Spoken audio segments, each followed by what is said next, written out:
سب سے پہلے ہمیں یہ غور کرنا ہے کہ ہم کون ہیں۔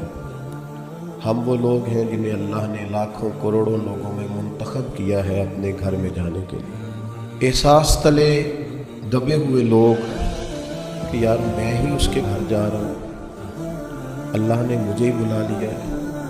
بہت بڑا احساس ہے اگر کسی کو نصیب ہو جائے۔ انسان کی گردن اٹھتی نہیں، آنکھیں کھلتی نہیں۔ امام حسن رضی اللہ تعالیٰ عنہ صحابہ میں سے کثرت سے جاتے تھے، اور سیدنا عثمان غنی رضی اللہ تعالیٰ عنہ کثرت سے جاتے تھے، تو پیدل جاتے تھے اکثر حضرت حسن رضی اللہ تعالیٰ عنہ۔ لوگوں نے کہا کہ سواریاں موجود ہیں تو پھر آپ کا یہاں سے پیدل جانا، تو فرمانے لگے کہ جب انسان مالک کے حضور جائے تو پھر اسے عاجزی سے جانا چاہیے۔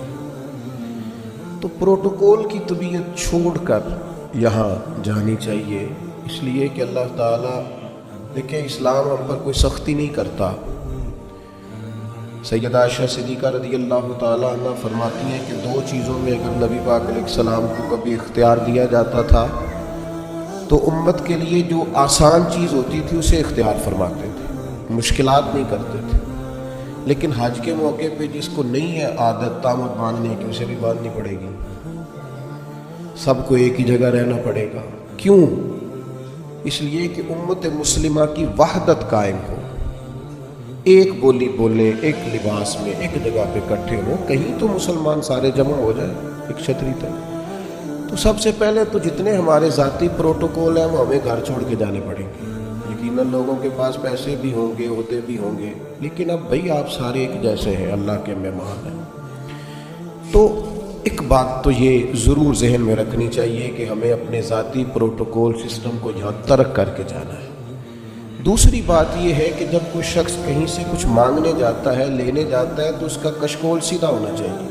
اس کی طبیعت اس طرح کی ہونی چاہیے کہ وہ کثرت سے استغفار کرے، زیادہ عبادات کرے۔ ہماری عادت نہیں ہوتی، ہاری ٹریننگ میں ہمیں سارے لوگ یہی بتاتے ہیں کہ زیادہ چلنا چاہیے، بالکل صحیح بتاتے ہیں۔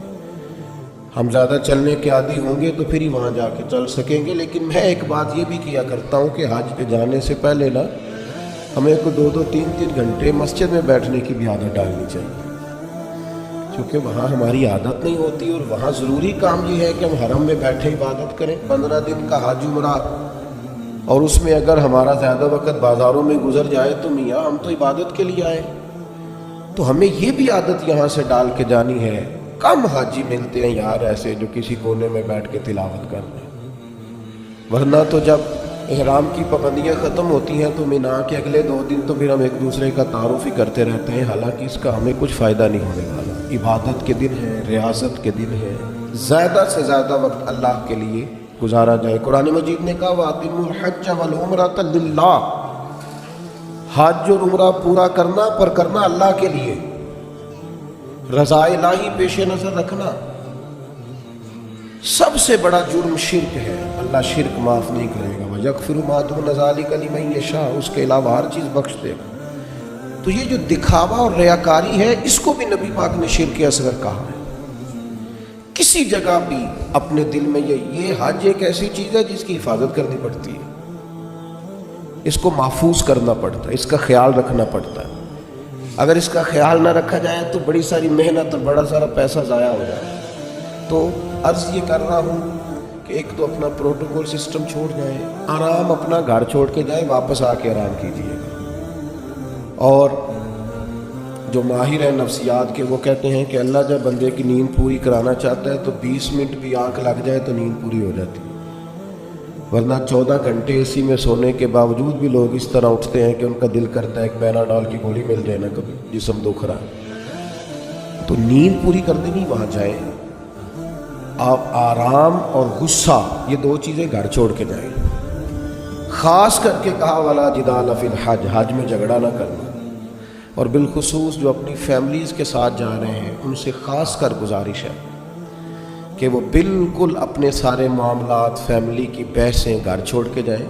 غصہ نہیں کرنا وہاں جا کے، آرام پسند نہیں ہونا، گھر آ کے کریں گے انشاءاللہ۔ وہاں ویسے کوئی وہاں بے آرامی نہیں ہے، لیکن جو ہم عادی جس آرام کے ہوتے ہیں وہ بھی بہرحال وہاں میسر نہیں ہوتا۔ دوسری بات، ذوق شوق بڑی ضروری چیز ہے، سرمایہ ہے انسانی زندگی کا۔ حضرت شیخ ابو بکر شبلی رحمۃ اللہ علیہ سے کسی نے کہا تھا میرا اپنی بیوی سے بڑا سخت اختلاف ہے، اور سال بھی بڑے گزر گئے، بچے بھی جوان ہیں،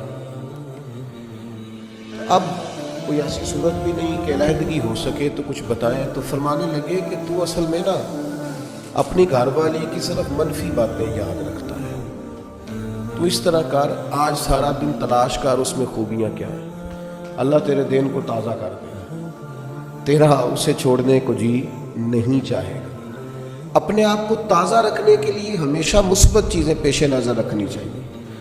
میں بھی اللہ کی توفیق سے حاضر ہوا ہوں، آپ بھی جا رہے ہیں، کئی آپ میں سے 2 دفعہ بھی جا رہے ہوں گے، وہاں جس کو اللہ نے بلایا ہے نا، خدا کی رحمت ہوئی ہے تو گیا۔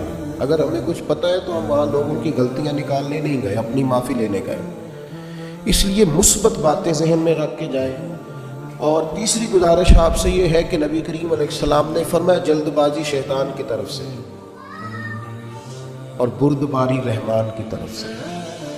ہم حج کرنے گئے، ہمیں کوئی کام نہیں، کس بات کی جلدی؟ آپ اطمینان سے اپنے سارے حج کے ارکان کو ادا کریں، اطمینان سے آپ عرفات میں دعائیں مانگیں، کچھ بھی نہیں ہوگا، آپ کو معذور لوگ پیدل چلتے نظر آئیں گے وہاں۔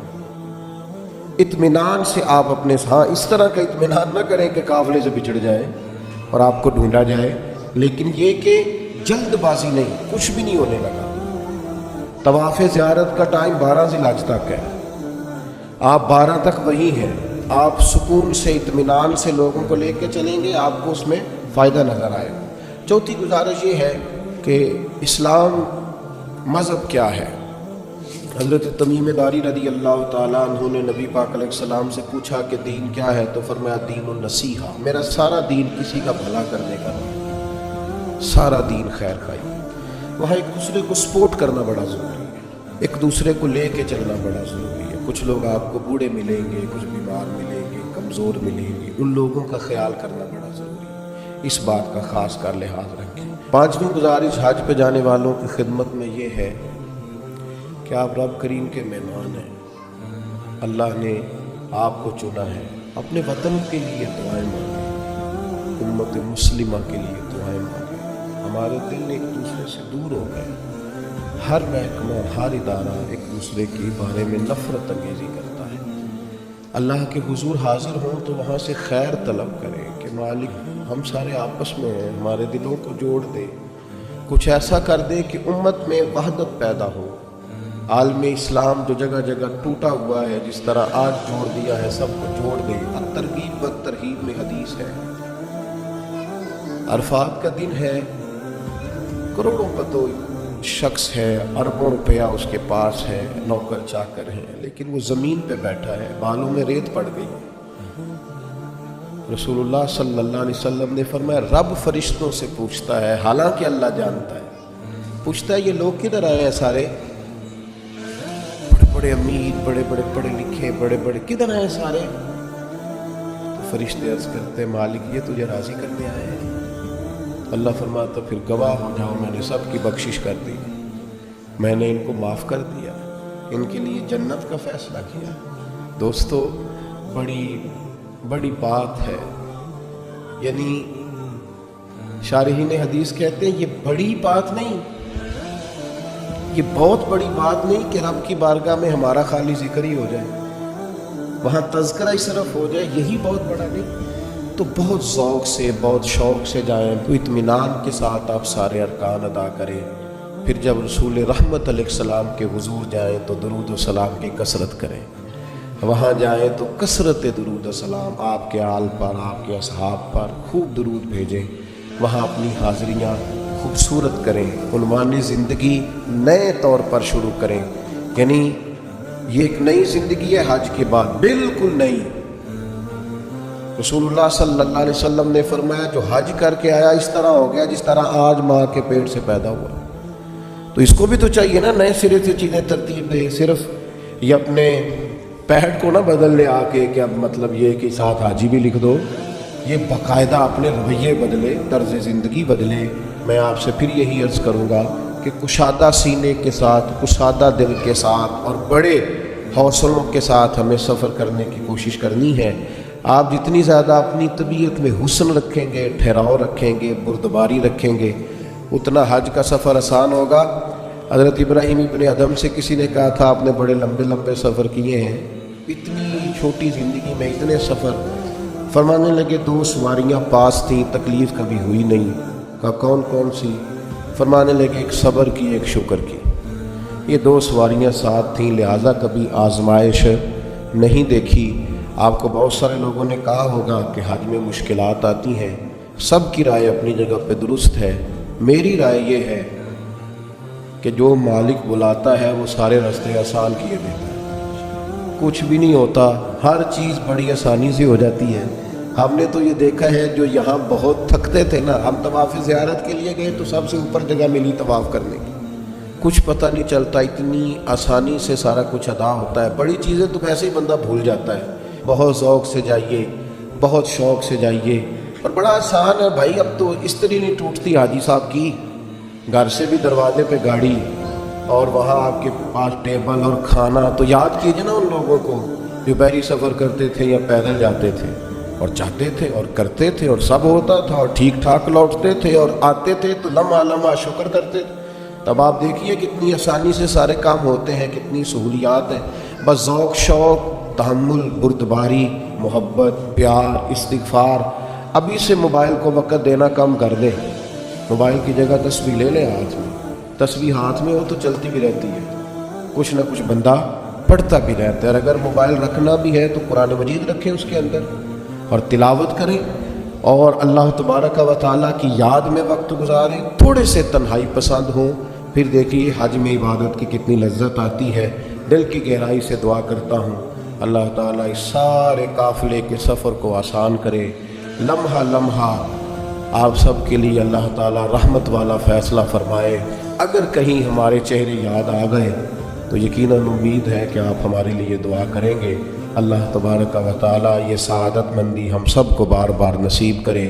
وما علینا الا البلاغ۔